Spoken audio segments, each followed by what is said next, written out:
नमस्कार दोस्तों, happy life में आप सभी का स्वागत है। और आज मैं बात करने वाली हूँ कि क्या ट्विन फ्लेम सतयुग में भी आए थे, द्वापर में भी आए थे, और अगर कलयुग में आए हैं तो उनका क्या मकसद होता है और क्या कर्मा लेके आते हैं। तो बिल्कुल, अगर अभी तक आपने हमारे चैनल को सब्सक्राइब नहीं किया है तो हैप्पी लाइफ को सब्सक्राइब जरूर करें। तो आइए वीडियो को स्टार्ट करते हैं। मैं आपसे बताने वाली हूँ कि ट्विन फ्लेम हर युग में आते हैं। वो सतयुग में भी आए हैं, वो द्वापर में भी आए हैं और त्रेता में भी आए हैं। आप देखे होंगे कि हमारे हिंदू धर्म में राधा कृष्ण, शिव शक्ति, भगवान राम और सीता की जोड़ी, लॉर्ड बुद्धा और जो उनकी पत्नी, ऐसे बहुत सारे धर्मगुरु हुए हैं जो शादीशुदा हुए हैं। तो क्या आपको पता है वो ट्विन फ्लेम ही होते हैं।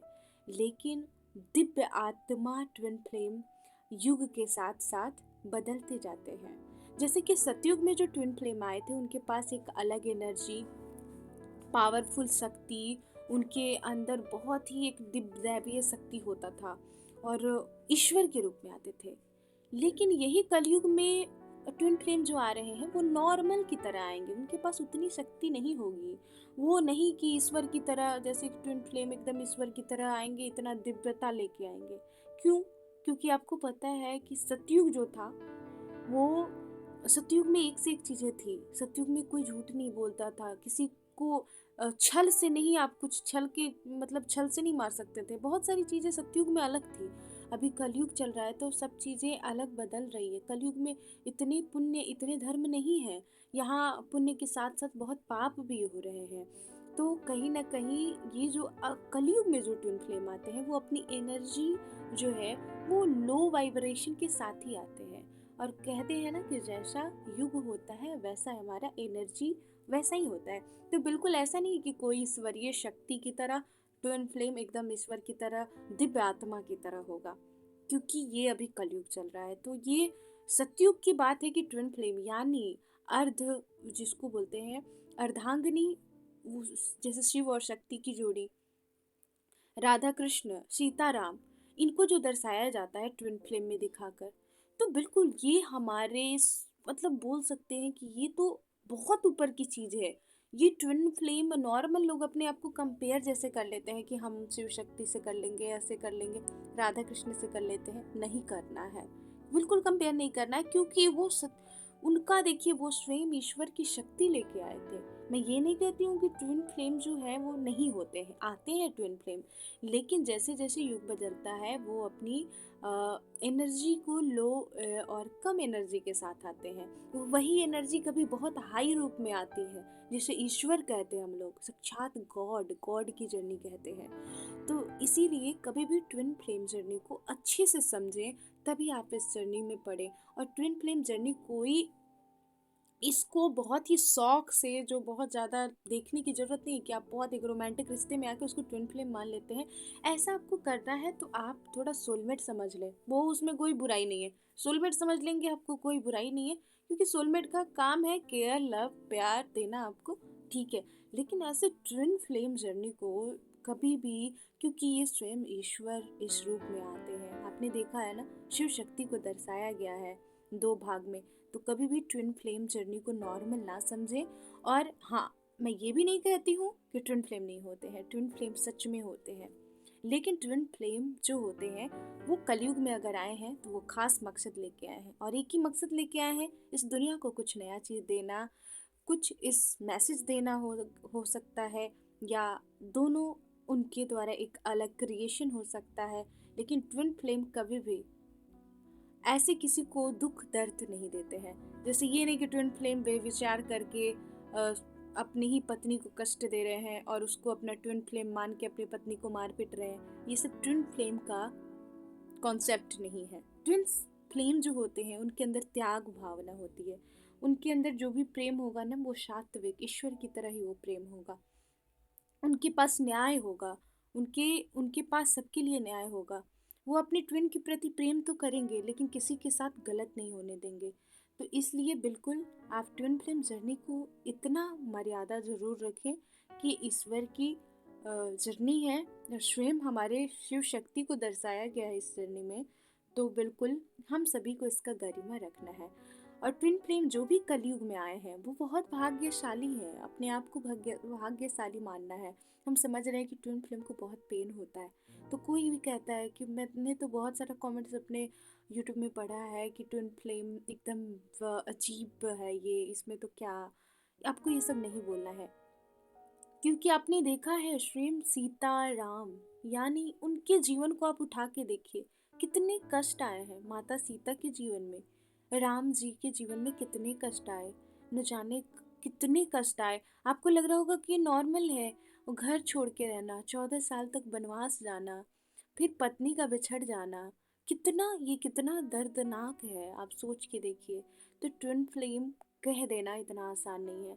अगर आप ट्विन फ्लेम अपने आप को समझ चुके हैं और कंफर्म भी हो चुके हैं कि आप सच में रियल ट्विन फ्लेम जर्नी में हैं, तो अब आपको अपने अंदर बदलाव लाने की ज़रूरत है, परिवर्तन करना ज़रूरत है। ये नहीं कि हाँ हम ट्विन फ्लेम जर्नी में हैं और जैसे हमारी लाइफ चल रही है हमको वैसे चलने देना है, हम तो ट्विन फ्लेम जर्नी में हैं और बहुत ज़्यादा रो रहे हैं, अपनी लाइफ को बर्बाद कर रहे हैं। ये ट्विन फ्लेम जर्नी नहीं है।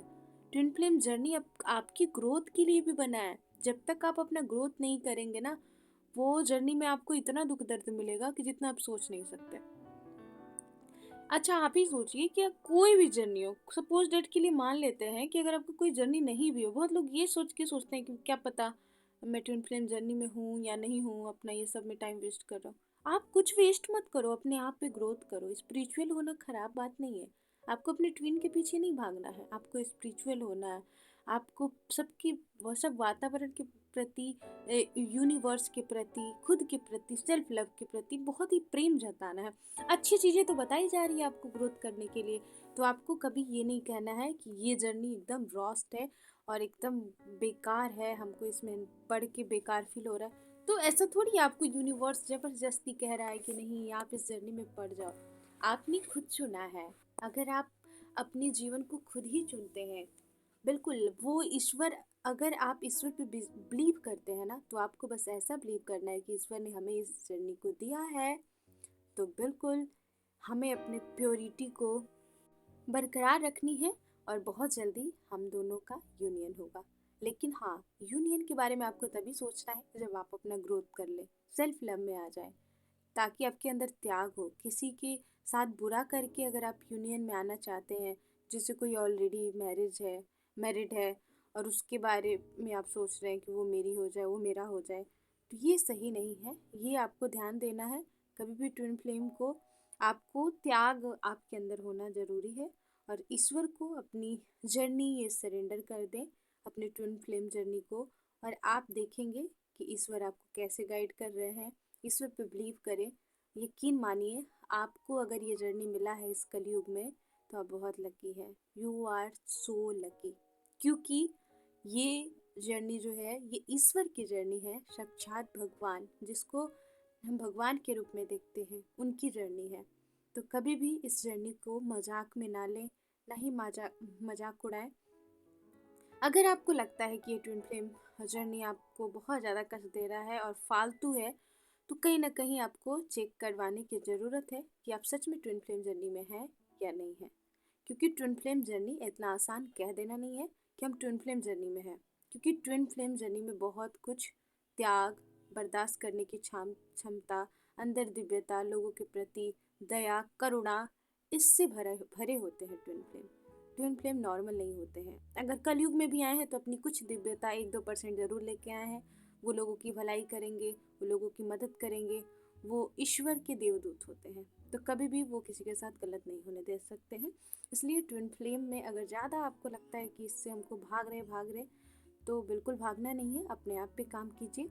आपका ये जर्नी बहुत आसान हो जाएगा, बहुत खूबसूरत होगा, बहुत ही खूबसूरत होगा।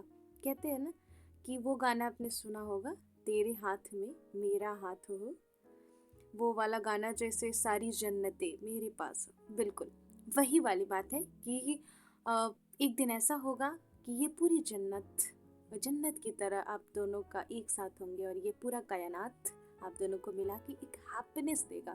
तो सो यकीन कीजिए कि आपका जर्नी बहुत सुंदर है और इस यूनिवर्स को ना ग्रेटिट्यूड की भावना दीजिए कि आपने इस जर्नी को दिया है तो आप ही इसे पार करोगे। और एक बार यूनिवर्स को, आपको पता है, जितनी बार आप धन्यवाद बोलेंगे ना, ये यूनिवर्स उतना ही आपकी मदद करते जाता है।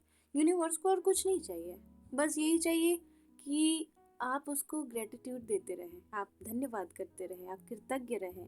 यूनिवर्स यही चाहता है बस। आप यूनिवर्स के प्रति कृतज्ञता महसूस करें, प्रेम महसूस करें। यूनिवर्स हर पल आपका सपोर्ट करेगा। तो आज की वीडियो में बस इतना ही। धन्यवाद सभी को। अच्छा लगा हो